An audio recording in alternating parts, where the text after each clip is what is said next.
नमस्कार, मैं प्रोफेसर अंजू सेठ, पूर्व प्राचार्य सत्यवती महाविद्यालय प्राता और राष्ट्रीय अध्यक्षा संस्कृत संस्कृति विकास संस्थान न्यास आज आप सभी का हार्दिक अभिनंदन और स्वागत करती हूँ और सीईसी का धन्यवाद करते हुए भारतीय ज्ञान परंपरा में नारी विमर्श इस विषय पर अपने विचार को प्रस्तुत करती हूँ।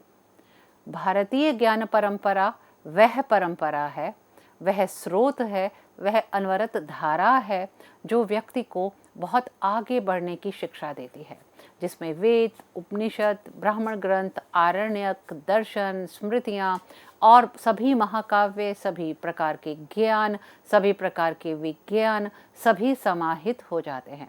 यह वह ज्ञान परंपरा है जो हमें भूत से वर्तमान को जोड़ती हुई भविष्य की तरफ अग्रसर करती है और यह वह ज्ञान की अनवरत धारा है जो हम भारतीयों को विशेष रूप से प्राप्त है।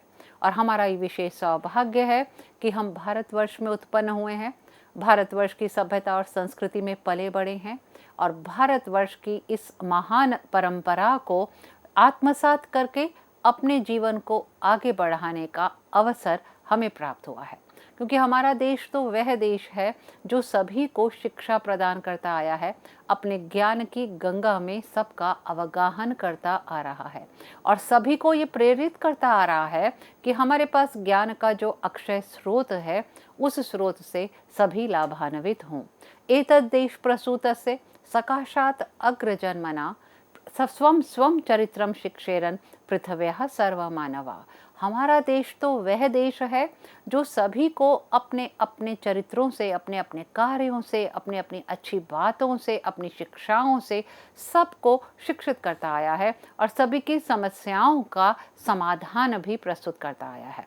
तो हमारी ज्ञान परंपरा केवल आगे बढ़ने की शिक्षा ही नहीं देती, अपितु मनुष्य का सर्वांगीण विकास करने की भी क्षमता रखती है। मनुष्य का सब तरफ से विकास, उसका आध्यात्मिक, आधिदैविक, आदि भौतिक हर दृष्टि से विकास को करने में भारतीय ज्ञान परंपरा का एक विशेष योगदान है। और भारतीय ज्ञान परंपरा के मूल स्रोत हैं वेद, जो हमारे ज्ञान के मूल स्रोत हैं, जिनके विषय में कहा गया वेदो अखिलो धर्म मूलम, कि सभी प्रकार के धर्मों का मूल वेद में विद्यमान है। ऐसा कोई क्षेत्र नहीं है, ऐसा कोई ज्ञान विज्ञान नहीं है जो वेद में न प्राप्त होता हो। सर्व ज्ञानमयो ही सा, ऐसा कहकर मनु ने स्वयं इस तथ्य की उद्घोषणा की है और वेदो अखिलो धर्म मूलम भी मनुस्मृति में हमें प्राप्त होता है, क्योंकि सभी प्रकार के धर्म का मूल वेद है। धर्म मीन्स व्यवस्था, अनुशासन, नियंत्रण, एक नियमावली, एक जीवन जीने की कला, उस सब का मूल वेद में प्राप्त होता है। और उसके बाद उपनिषद जो हमें व्यवहार का ज्ञान देते हैं, आत्मा का ज्ञान देते हैं, ब्रह्म का ज्ञान देते हैं, सर्वम खलविदम ब्रह्म की धारणा को स्पष्ट करते हैं। और यदि आज के युग में हम वैदिक शिक्षाओं को, उपनिषद की शिक्षाओं को धारण कर लें कि सब कुछ ब्रह्म के द्वारा उत्पन्न है, सभी में वही आत्मा है, सभी उसी से उत्पन्न है, तो मेरे विचार में संपूर्ण प्रकार के भेदों का अंत हो जाएगा। गुरु शिष्य परंपरा बहुत अधिक भारतीय ज्ञान परंपरा में प्राप्त होती है, जैसे मौखिक रूप से, लिखित रूप से। भगवद गीता इसका सबसे बड़ा उदाहरण है। गुरु शिष्य परंपरा और संवाद का सबसे बड़ा उदाहरण भगवद गीता है। सभी प्रकार के उपनिषद जो गुरु के सानिध्य में बैठकर सीखे गए, उपनिषद का अर्थ ही यही था, गुरु के समीप जाकर पढ़ना, संवाद और माध्यम से पढ़ना, गुरु के समीप जाकर पढ़ना, ब्रह्म, आत्मा, ईश्वर, इन सब तत्वों को समझना और जीवन के दर्शन को समझकर उसको और लोगों को देना। हमारे सभी प्रकार के दर्शन, न्याय, सांख्य, योग, वेदांत इत्यादि सभी भारतीय ज्ञान परंपरा के मूल स्रोत हैं। पुराण और महाकाव्य हमारा संपूर्ण साहित्य, चाहे वो किसी भी भाषा का साहित्य हो, भारतीय ज्ञान परंपरा सभी भाषाओं का समान रूप से आदर करती हुई, समान रूप से सभी के अच्छे तत्वों को लेती हुई और उन मूल तत्वों को, उन मूल जीवन मूल्यों को आत्मसात करने की शिक्षा देती है। उसी प्रकार हमारे आचरण, हमारे सभी प्रकार के धर्म, अर्थ, काम और मोक्ष की अवधारणाएं, हमारे योग की अवधारणा, भक्ति की अवधारणा, ये भारतीय ज्ञान परंपरा के मूल स्रोत रहे हैं। क्योंकि व्यक्ति का जीवन आचरण और करण, एक कार्य और आचरण, इन सब की तरफ ही घूमता है और वो शिक्षा प्राप्त करता है वेदों के माध्यम से, उपनिषदों के माध्यम से, गुरु शिष्य परंपरा के माध्यम से। नचिकेता और यम का संवाद भी गुरु शिष्य परंपरा का एक मुख्य उदाहरण है। यम यमी संवाद, नचिकेता और यम का संवाद इत्यादि पुराणों और महाकाव्यों से अनेक प्रकार के अच्छे ग्रंथों को, महाभारत से, रामायण से, सभी प्रकार के अच्छी बातों को ग्रहण करके भारतीय ज्ञान परंपरा हमें जीने की कला सिखाती है। What to do, what not to do, क्या करने से क्या होगा, अच्छा करेंगे तो अच्छा मिलेगा, बुरा करेंगे तो बुरा मिलेगा। और बार बार ये कहा जाता है और समझाया जाता है, रामादिवत परिवर्तितव्यम न रावणादिवत। राम की भांति आचरण करना है, रावण की भांति आचरण नहीं करना है। जो हमारे आदर्श हैं उनको समझना है, उनकी नीति को, उनकी बातों को, उनके तथ्यों को, उनके द्वारा समझाए गए जीवन के मूल्यों को आत्मसात करके उनको अपने जीवन में उतार कर उनको क्रियान्वित करके, खाली समझना ही नहीं है, क्रियान्वित भी करना है। यह भारतीय ज्ञान परंपरा सिखाती है। और भारतीय ज्ञान परंपरा का एक मूल तत्व है जो अन्यत्र उपलब्ध है, अन्यत्र दुर्लभ है, वह है नारी का महात्म्य। नारी का महात्म्य तो भारतीय ज्ञान परंपरा का मूल तत्व है। नारी एक देवी शक्ति के रूप में भारतीय ज्ञान परंपरा में विद्यमान है। और आज नवरात्र के अवसर पर मैं भारतीय ज्ञान परंपरा में नारी शक्ति विमर्श और नारी विमर्श, नारी चिंतन, नारी के विविध रूपों का चिंतन, नारी के विविध क्षेत्रों का चिंतन, नारी के विविध कार्य क्षेत्रों का चिंतन और वर्तमान युग में नारी की क्या स्थिति है और प्राचीन समय में नारी की क्या उच्च स्थिति थी, यह संपूर्ण चित्रण मैं आज इस वक्तव्य के माध्यम से आपके समक्ष रखूंगी। और नारी का सम्मान, नारी का महात्म्य तो इस बात से भारतीय ज्ञान परंपरा में स्पष्ट होता है कि नवरात्र में हम सब, चाहे हम किसी भी पंथ को अपनाने वाले हों, किसी भी मार्ग को अपनाने वाले हों, मुक्त कंठ से हाथ जोड़कर देवी माता की आराधना कर रहे हैं। और आराधना करते करते हम क्या कहते हैं, सर्व मंगल मांगल्ये शिवे सर्वार्थ साधिके शरण्ये त्र्यंबके गौरी नारायणी नमोस्तुते। आप सबका कल्याण करने वाली हैं, सबका मंगल करने वाली हैं। आपने हमें त्राण करना है, हमें बचाना है, हमारी रक्षा करनी है, हमारा बहुत अधिक हमारा संरक्षण करना है और अपनी अष्टभुजाओं से हमारा संरक्षण करते हुए, परिपालन करते हुए, त्वम विश्वेश्वरी परिपासि विश्वम। देखो, दुर्गा सप्तशती उस समय भी प्रार्थना कर रही है, हे विश्वेश्वरी, हे विश्व का ईश्वर, विश्व को स्वामित्व करने वाली, विश्व पर स्वामित्व करने वाली, हे देवी माँ परिपासि विश्वम, इस विश्व की रक्षा करो। और देखिए, उस युग में और आज के युग में कितनी अधिक समानता हो गई कि जब हमें देवी माता के आराधना की, उनके संरक्षण की सबसे अधिक आवश्यकता है, उस समय नवरात्र में यदि हम माँ की सच्चे हृदय से आराधना करते हैं, उनका आवाहन करते हैं, उनको पुकार करते हैं, तो हम सब स्वयं ही संरक्षित हो जाएंगे और बहुत अच्छी प्रकार से अपनी बातों को कह पाएंगे, कर पाएंगे। और न केवल कहेंगे, करेंगे, बल्कि क्रियान्वित करके अपने देश का नाम भी बहुत अधिक उन्नत करेंगे। तो हम सभी भारतवासी, चाहे वो भारत के किसी प्रांत में बैठे हैं, दुर्गा की उपासना, नव दुर्गा की उपासना, शक्ति की उपासना किसी न किसी रूप में करते हुए और उन सभी के संस्कारों को लेकर आध्यात्मिक रूप से अपना प्रयत्न करते हुए हमारी भारतीय ज्ञान परंपरा हमें हाथ पकड़कर आगे ले जाती है। तो नारी का सम्मान भारतीय ज्ञान परंपरा की एक मुख्य कड़ी है, एक मुख्य उदाहरण है, मुख्य स्थिति है और एक बहुत मूलभूत तत्व है। यह वह संकल्पना है जो हमें वैदिक युग में, औपनिषदिक युग में, हर युग में प्राप्त होती है और किसी भी क्षण हम नारी के शक्ति को, नारी की संरक्षण को कम होते हुए नहीं पाते हैं। तो नारी सृजन का प्रतीक है, करुणा का प्रतीक है, ममता का प्रतीक है और जीत का प्रतीक है और ज्ञान का प्रतीक है। ये कैसे? यही हम सभी बातों को, सभी तथ्यों को, सभी अवधारणाओं को मैं इस लेख के माध्यम से आपको समझाने का प्रयास करूंगी। और नारी का सम्मान भारतीय ज्ञान परंपरा, भारतीय संस्कृति की एक मूलभूत अवधारणा रही है। एक ऐसी अवधारणा जो हमारे देश में युग युगांतर से प्रारब्ध होती है, युग युगांतर से प्रारंभ हो चुका था। युग युगांतर से कहा जाता था गृहिणी गृहम उच्यते, गृहिणी ही घर है। वह घर घर नहीं है जहाँ गृहिणी नहीं है। यदि गृहिणी है तो आपको कुछ चिंता करने की ज़रूरत नहीं है, घर के सभी काम अपने आप हो जाते हैं। और इस बात को विशेष रूप से आज के युग में स्वीकार किया जाता है कि गृहिणी गृहम उच्यते। और नारी के महात्म्य की बात करें तो चाहे वो मनुस्मृति हो, चाहे वो दुर्गा सप्तशती हो, सभी में मुक्त कंठ से शक्ति रूप की उपासना की गई। या देवी सर्वभूतेषु मातृरूपेण संस्थिता, नमस्तस्यै नमस्तस्यै नमस्तस्यै नमो नमः। जो देवी सर्व प्राणियों में, सभी प्राणी में मातृ रूप से स्थित है, उन्हीं को नमस्कार है, उन्हीं को नमस्कार है। और माता अपने संतान के लिए किस प्रकार वात्सल्य का संचन करती है, किस प्रकार वात्सल्य प्रदान करती है, ये तो आप सबको विदित है। कुपुत्रो जायते क्वचिदपि कुमाता न भवति, ये भी दुर्गा सप्तशती का ही है कि कुपुत्र हो सकते हैं लेकिन माता कभी कुमाता नहीं हो सकती। माता कभी अपनी संतान के बीच में भेदभाव नहीं करती, उसके लिए सभी संतानें उसके लिए उसके नेत्र समान होती हैं, बहुत अधिक महत्वपूर्ण होती हैं। कोई बालक कितना ही कह ले कि मेरी माता भेदभाव करती है मुझ में या मेरे भाई बहन में, लेकिन नहीं, माता के लिए सभी संतान एक बराबर होती हैं। सभी का कल्याण उनका मुख्य उद्देश्य होता है और यही देवी माँ का उद्देश्य है कि इस संसार में विद्यमान प्रत्येक प्राणी संरक्षित रहे, सुरक्षित रहे और संवर्धित हो।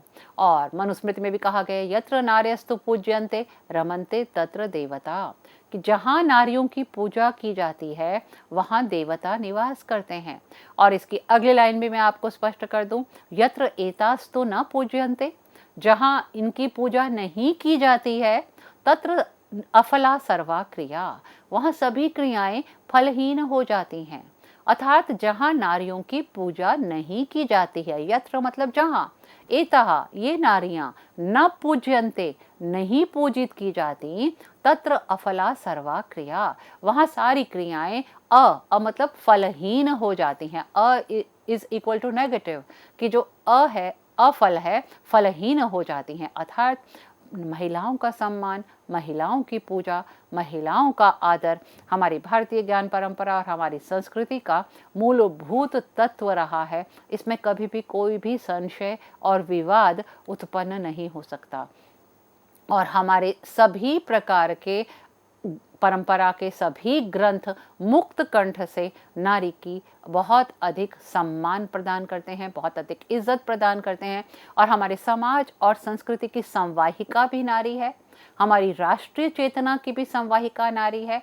हमारे वेद, उपनिषद, रामायण, महाभारत, पुराण, सभी प्रकार में कला, करुणा, सृजन, हर दृष्टि से माता, कन्या, शक्ति, गृहलक्ष्मी और सभी भगिनी, सभी रूपों में, और इससे अधिक आपकी दादी नानी के रूप में भी नारी की संकल्पना हमारे समक्ष, हमारे देश में पूजनीय रूप में उपलब्ध होती है। और घर में यदि दादी नानी है तो मैं आपको बता दूं कि प्रत्येक व्यक्ति सुबह जाकर हमारे भारतीय परिवारों में तो उनसे ज़रूर मिलता है, चाहे गुड मॉर्निंग कहें, चाहे नमस्ते कहें, चाहे कुछ भी कहें, चाहे राम राम करें, और उत्तर में क्या मिलता है, जुग जुग जियो, अच्छे बनो, आगे बढ़ो। और कहते हैं ये बुजुर्गों के आशीर्वाद बहुत फलते हैं, व्यक्ति बहुत अधिक आगे बढ़ता है। क्योंकि हमारी भारतीय ज्ञान परंपरा क्या कहती है, अभिवादनशीलस्य नित्यं वृद्धोपसेविना चत्वारि तस्य वर्धन्ते आयुर्विद्या यशो बलम, कि अभिवादनशील व्यक्ति के 4 चीज़ें बहुत जल्दी बढ़ जाती हैं और वृद्धों की सेवा करने वाले की 4 चीज़ें बहुत बढ़ती हैं। क्या? आयु, विद्या, यश और बल। क्योंकि हमें उनका आशीर्वाद प्राप्त होता है। यशस्वी भव, चिरंजीवी भव, बहुत अधिक विद्यावान बनो, बहुत अधिक पढ़ाई करो, बहुत अधिक आगे बढ़ो। और यही आशीर्वाद कहते हैं, उनकी दुआएं बहुत अधिक फलीभूत होती हैं, अमोघ आशीर्वाद होते हैं जो उनके मुख से निकलते हैं। तो परिवार के क्षेत्र में, समाज के क्षेत्र में, प्रत्येक क्षेत्र में हमारी नारी सभ्यता, संस्कृति की संवाहिका है, उसको आगे ले जाने वाली है। और एक शक्ति रूपा नारी हमारी भारतीय ज्ञान परंपरा की एक प्रमुख संवाहिका भी है, उसको बहुत अधिक समन्वयिका भी है, संवाहिका भी है, और मैं कहूँ तो विधाता की वह अनुपम कृति है जो भूत को वर्तमान से जोड़ती हुई भविष्य की तरफ प्रेरित करती है। हमारा भारत विश्वगुरु था, विश्वगुरु बनने की कगार पे है और आगे विश्वगुरु रहेगा, और उसके पीछे बहुत बड़ा हाथ होता है सभ्यता और संस्कृति की संवाहिका नारी का। क्योंकि कहते हैं ना, एक सक्सेसफुल पर्सन के पीछे भी नारी का हाथ होता है। तो सक्सेस और सफलता उसको प्रेरित करने वाली, उसको आगे बढ़ाने वाली, अपनी संतान को भी आगे बढ़ाने वाली, उनको भविष्य के लिए तैयार करने वाली उस नारी को नमन करते हुए हम अपनी बात को आरंभ करते हैं। और भारतीय ज्ञान परंपरा में नारी के विविध योगदान हमें प्राप्त होते हैं। एक अक्षय योगदान प्राप्त होता है, एक निरंतर योगदान प्राप्त होता है, और वो क्या है? एक तो समानता की स्थापना करती है। वेदों और उपनिषदों में मुख्य रूप से इसका चित्रण किया गया है, समान रूप से सबको प्रदान कर अधिकार करती है। शिक्षा का अधिकार, यदि हम गार्गी, मैत्रेयी, अनेक विदुषियों को देखें तो शिक्षा का अधिकार वैदिक युग में, औपनिषदिक युग में नारियों को था। मैं शिक्षा की बात बहुत डिटेल में, अच्छे डिटेल में बाद में करती हूँ। आध्यात्मिक, अभी हम आध्यात्मिक प्रतिष्ठा की दृष्टि से देखें, संस्कारों के संरक्षण की दृष्टि से देखें, सामाजिक संतुलन की दृष्टि से देखें, समाज की उन्नति में और प्रगति में नारी का एक बहुत बड़ा योगदान रहा है। संस्कारों के निर्माण में भी, संस्कारों के संरक्षण में भी, आध्यात्मिक प्रतिष्ठा में भी, आदि भौतिक प्रतिष्ठा, आधिदैविक प्रतिष्ठा और प्रतिष्ठा की स्थापना में नारी का एक बहुत बड़ा योगदान रहा है। इस एक एक पॉइंट को हम आगे लेकर और अधिक एक्सप्लेन करेंगे। आप पूछेंगे संस्कारों के संरक्षण में नारी का क्या योगदान रहा है? क्योंकि माता ही है जो पुत्र को प्रथम संस्कार देती है। आपने उस माता के बारे में सुना होगा, जाबाला माता, जो अपने पुत्र को रोज सुबह उठते ही लोरी सुनाती थी, बुद्धो असि, शुद्धो असि, ज्ञानवान असि, कि तुम तो बहुत बुद्ध हो, बहुत ज्ञानवान हो, बहुत शुद्ध हो, तुम तो मेरी बात बहुत जल्दी समझोगे। अब छोटे से बालक को जो कहा जाएगा वो वही बनेगा। छोटे से बालक को आप अभी, बहुत छोटे वाले बच्चे को भी आप सिखा दीजिए कि ये मंदिर है, यहाँ हमने जय करनी है, हाथ जोड़ने हैं, तो वो जहाँ जहाँ मंदिर आएगा वहाँ वहाँ हाथ जोड़कर जय करेगा।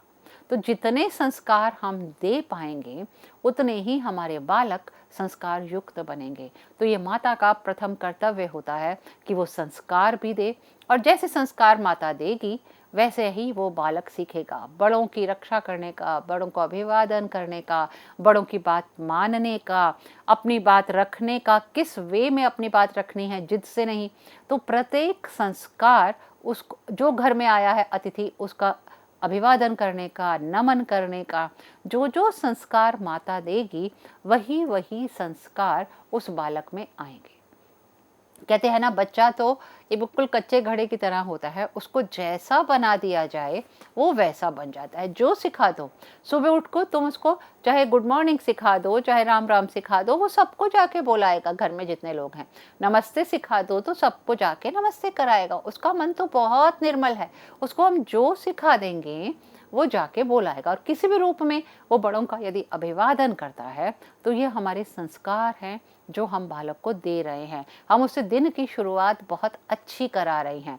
बाकी बहुत सारी अच्छी बातें स्कूल भी सिखाते हैं, स्कूल सिखा रहे हैं, नैतिक शिक्षा भी दे रहे हैं, मॉरल एजुकेशन भी दे रहे हैं। और आजकल तो प्रारंभ से ही स्कूलों में बहुत अच्छे वे में बच्चों बालकों को सिखाया जा रहा है। लेकिन जो संस्कारों का निर्माण, जो संस्कारों का संरक्षण उसका घर में होता है वह अन्यत्र दुर्लभ है। और वो माता उसको, क्योंकि हर समय उसके साथ होती है, तो माता ही उसको सबसे अधिक संस्कार दे सकती है। और आध्यात्मिक प्रतिष्ठा भी जो देवी देवता के रूप में हम करते हैं। देखिए, हमारा देश तो वह देश है जहाँ नदियों को भी देवी कहकर गंगा माँ, नदियों को भी हम माँ कह के पुकारते हैं, यमुना माँ, यमुना मैया, गंगा मैया, सरस्वती मैया। तो हम तो नदियों को भी, तीर्थ स्थानों को भी माँ कहकर पुकारते हैं, क्योंकि वो हमारी पालक हैं। हमारा पालना पोषण करती हैं। जिस तरह से माता हमारे शरीर का पोषण करती है, ये नदियाँ भी हमारे को पालित पोषित करती हैं, हमें अच्छे जल से सिंचित करती हैं। और जल एक ऐसी आवश्यकता है जो हमें बहुत अधिक अनिवार्य है। हमारे प्रत्येक कार्य के लिए जल की आवश्यकता है। जल उतना ही अनिवार्य है जितनी हवा। हाँ, कहते हैं ना, हवा पानी बदल दो, लोक भाषा में कहा जाता है। तो ये दो मुख्य अनिवार्य वस्तुएं हैं, हवा और पानी। और यदि ये हमें नदियाँ प्रदान कर रही हैं, और हवा तो हमें प्राकृतिक रूप से प्राकृतिक उपादानों से मिल रही है। और देखिए कब ठंडी है, कब गर्म है, कब सुहानी है, कब कैसी हवा है, यह प्रकृति पर डिपेंड करता है और मौसम पे डिपेंड करता है। और सभी प्रकार की मौसम संबंधी सभी प्रकार के तत्वों को, तथ्यों को समझाने में और आध्यात्मिक प्रतिष्ठा को स्थापित करने में माता का बहुत बड़ा हाथ है। और एक सामाजिक संतुलन बनाए रखने में, उन्नति बनाए रखने में, एक बैलेंस बनाए रखने में माता का, एक नारी का बहुत बड़ा हाथ है। और नारी का महात्म्य इसमें भी है कि जो भी हमें संस्कार मिलते हैं, जो भी हम आगे बढ़ते हैं, जिस प्रकार भी हम आगे काम करते हैं, मातृदेवो भव पितृदेवो भव, यह उपनिषदों में कहा गया। और वहाँ भी देखिए पहले माता को कहा गया मातृदेवो भव पितृदेवो भव। मातृमान पितृमान आचार्यमान पुरुषो वेद, यह कहा गया। माता से युक्त, पिता से युक्त और आचार्य से युक्त पुरुष ही ज्ञानवान बनता है। और बार आप देखिए, और राष्ट्रीय चेतना कितनी अधिक है, माता भूमि पुत्रो अहम पृथिव्या। माता भूमि है और मैं इस पृथ्वी का पुत्र हूँ। यह भी कहा गया, वैदिक मंत्र है कि जिसमें हर दृष्टि से माता को बहुत सम्मान दिया गया, बहुत अधिक संरक्षण दिया गया और वो स्थान दिया गया जो उच्चतम है। और वही माता हमें हमारा पालन पोषण करती है, हमें आगे बढ़ने की प्रेरणा देती है और संकट के समय में हमारे समक्ष उपस्थित होकर, ढाल बनकर खड़ी होकर हमें अपने उद्देश्य की पूर्ति के लिए प्रेरित करती है। तो जिस प्रकार माँ दुर्गा विश्व की रक्षा के लिए उस समय अवतरित हुई थी, हमारी माता भी उसी संकट के समय हमारे समक्ष उपस्थित होती है और हमारे सभी प्रकार के संकटों का निवारण करती है। और नारी का महात्म्य आप यदि जन्मभूमि के रूप में देखें तो नारी जननी जन्मभूमिश्च स्वर्गादपि गरीयसी। अपि स्वर्णमयी लंका, राम ने खुद बोला, भगवान राम ने लंका से वापस आते हुए, अपि स्वर्णमयी लंका तथापि न रोचते में। यदि ये सोने की लंका है लेकिन मुझे नहीं अच्छी लग रही, क्योंकि जननी जन्मभूमिश्च स्वर्गादपि गरीयसी। माता और जन्मभूमि स्वर्ग से भी अधिक बढ़कर है। तो माता और जन्मभूमि का समान स्थान है और वो स्वर्ग से भी अधिक बढ़कर है। स्वर्ग से भी ऊपर स्थान माता को मिला हुआ है, जन्मभूमि को मिला हुआ है।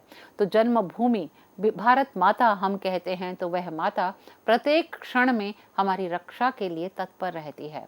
हमारी माता के जितने भी रूप हों, जितने भी स्वरूप हों, वह शक्ति रूप में हमारे समक्ष आकर हम सब की रक्षा करती है। और ऐसा नहीं है एक पुत्र की रक्षा करेगी और दूसरे की नहीं करेगी, तो समवेत रूप से सभी की रक्षा करती। तभी कहा गया ना, या देवी सर्वभूतेषु, इन्वर्टेड कॉमास में है ये सर्वभूतेषु, सभी प्रकार के प्राणियों में, भूत मतलब प्राणियों में, शक्ति रूपेण संस्थिता। हम पाठ तो रोज करते हैं दुर्गा सप्तशती का, लेकिन हम जितना गहन सोचें तो एक एक श्लोक, एक एक मंत्र अपने आप में एक अर्थ की गरिमा लिए हुए है। और ऐसी गरिमा, एक ऐसी भक्ति तत्व, एक ऐसा शक्ति तत्व अपने अंदर समाहित किए हुए है कि जितनी बार अध्ययन करो एक नया अर्थ आपके समक्ष आता है। देखो, या देवी सर्वभूतेषु, जो देवी सभी प्राणियों में शक्ति रूपेण संस्थिता, शक्ति रूप में स्थित है।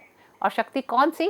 प्राण शक्ति, कार्य करने की शक्ति, आगे बढ़ने की शक्ति, सबको एक साथ लेकर चलने की शक्ति, सबका विकास करने की शक्ति, वो सभी प्राणियों में है, शक्ति रूप में स्थित है।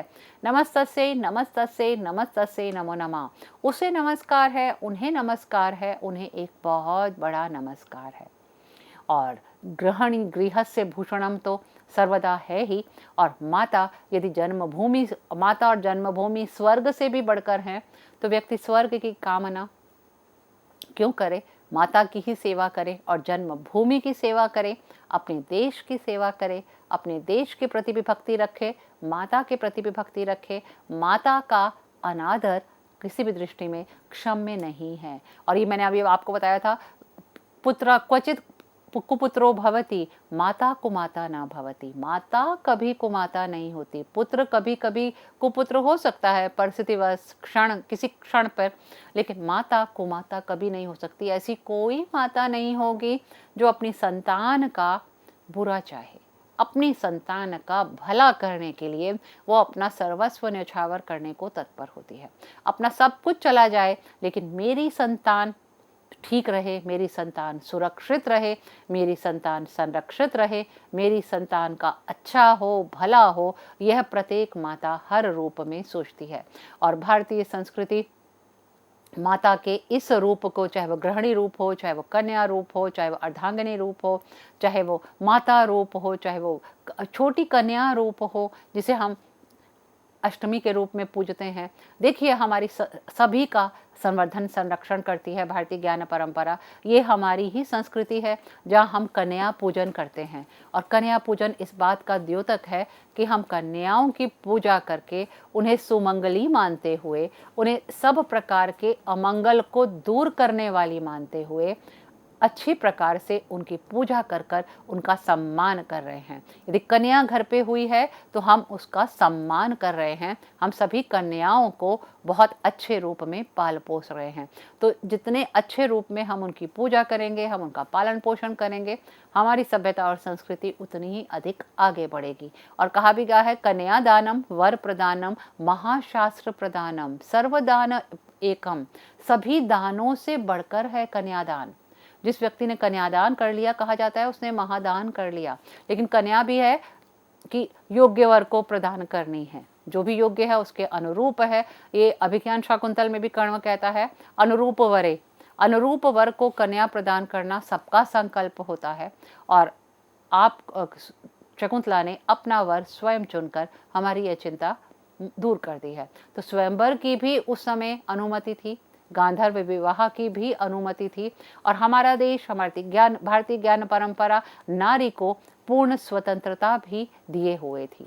धर्मे अर्थे च कामे च ना अतिचरामी में, देखिए, लेकिन साथ में कामना भी क्या की जाती है, विवाह संस्कार के मंत्रों में कहा जाता है ना, धर्मे च अर्थे च कामे च ना अतिचरामी। मैं अति नहीं चरूंगा, मैं कभी उसका अतिक्रमण नहीं करूंगी, ना मैं अतिक्रमण करूंगी और ना ही मैं अतिक्रमण करने दूंगी। हर प्रकार से मर्यादाओं में रहकर अपना कार्य करना नारियों के लिए बताया गया। मर्यादा भी है, अवसर भी है, संरक्षण भी है, लेकिन अपनी मर्यादाओं का गृहिणी गृहम उच्यते और भार्या मित्रम गृहेषु च। और भार्या मित्र भी है पत्नी और घर में भी है। अनेक प्रकार से जननी जन्मभूमि के रूप में, नास्ति मातृ समा छाया। माता के रूप में हम नारी का चिंतन करते हैं तो नास्ति मातृ समा छाया, माता के समान छाया कोई नहीं है। मातृदेवो भव पितृदेवो भव। और मैं कहूँ, नारी का सम्मान किस रूप में और किया गया है, सिया राम में सब जग जाना। तुलसीदास जी ने ये कहा, सिया राम में सब जग जाना। पहले किसका नाम है, सिया, सीता और राम में ये सारा जग है। तो सीता को उतनी अधिक इम्पोर्टेंस पहले दी गई। मंदिर का नाम क्या होता है, राधा कृष्ण मंदिर। राधा कृष्ण को नमस्कार करते हैं। पार्वती परमेश्वरो। कवि कालिदास ने रघुवंश की रचना की और पहले कहा कि मैं पार्वती और परमेश्वर को नमस्कार करता हूँ। वाणी के रूप, शब्द और अर्थ को जानने के लिए मैं पार्वती परमेश्वरो, पार्वती और परमेश्वर की आराधना करता हूँ। तो पहला किसका नमन, माता का नमन। माता को नमन करते हुए, माता को सर्वप्रधानता प्रदान करते हुए, बहुत अच्छे रूप में कार्य करते हुए हमारी भारतीय संस्कृति आगे बढ़ती है। गृहिणी रूप में, गृहिणी गृहम उच्यते, गृहिणी ही घर है, गृहिणी ही सबकी शोभा है। और शोभा प्रदान करती हुई वह गृहिणी अपने सभी कर्तव्यों का पालन करती हुई, मर्यादाओं में रहती हुई, उत्तरदायित्वों को निभाती हुई अपने नाम को सर्वदा रोशन करती है। और रोशन करती हुई भारतीय नारी प्रत्येक क्षेत्र में सफलता को प्राप्त करती है, चाहे वो कार्य क्षेत्र हो, चाहे वो गृह कार्य क्षेत्र हो, चाहे वो अपनी संतान का क्षेत्र हो, हर जगह अपने कार्यों को करती हुई वह बहुत करुणा युक्त होकर, अपने मैत्री युक्त होकर, गृहिणी सचिवा सखी मिथा, ये भी कालिदास को कहना पड़ा। गृहिणी सचिव भी है, सखी भी है, निर्णायक भी है, निर्णय भी देने वाली है, और यदि पढ़ी लिखी आपकी संगिनी है तो आपको हमेशा ही सही विषय की सही नॉलेज भी देने वाली है। तो इस प्रकार से नारी के विविध रूपों को देखते हुए हम भारतीय ज्ञान परंपरा में नारी का चित्रण प्रत्येक युगानुसार करने का भी प्रयास करते हैं, और प्रत्येक युग में नारी के उत्कर्ष को देखने के लिए, उनके ज्ञान को देखने के लिए, उनके धर्म शक्ति और बहुत अधिक मातृत्व शक्ति को देखते हुए, संस्कृति की धारा को अनवरत प्रवाहमान करती हुई युग युगीन नारी की शक्ति तत्व का दर्शन करते हुए हम आगे बढ़ते हैं। धन्यवाद।